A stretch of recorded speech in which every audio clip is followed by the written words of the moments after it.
Assalamualaikum warahmatullahi wabarakatuh. Perkenalkan, nama saya Budiman dari kelas 10 TU 1 akan menjelaskan tentang perkembangan ekonomi dan politik pada masa Orde Baru. Kondisi politik dan ekonomi sebelum masa Orde Baru sangat tidak stabil. Soekarno melaksanakan program menciptakan rehabilitas politik dan ekonomi.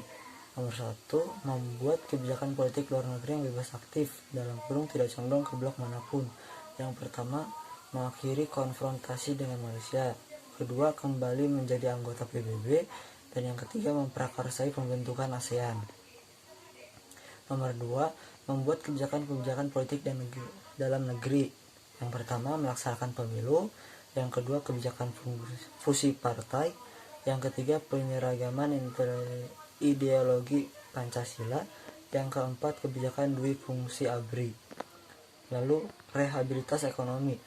Yang pertama, menanggulangi masalah utang piutang. Yang kedua, melakukan kerjasama dengan IMF dalam kurung International Monetary Fund atau Dana Moneter Internasional. Yang ketiga, menetapkan Undang-Undang Nomor 1 Tahun 1961 izin dipermudah penanaman modal asing.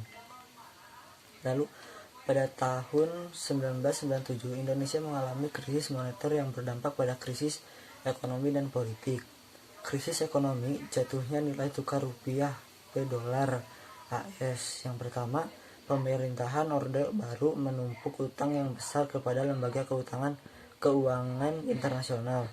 Yang kedua, investor asing masuk dengan pesat mematikan investor dalam negeri. Yang ketiga, dunia usaha macet, PHK di mana-mana.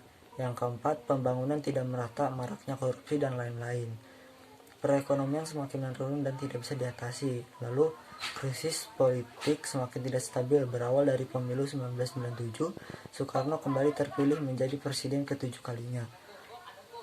Lalu, penolakan karena berbagai penyimpangan politik.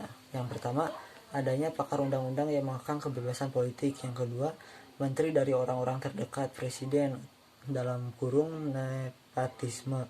Lalu yang ketiga, kemampuan Golkar setiap pemilu.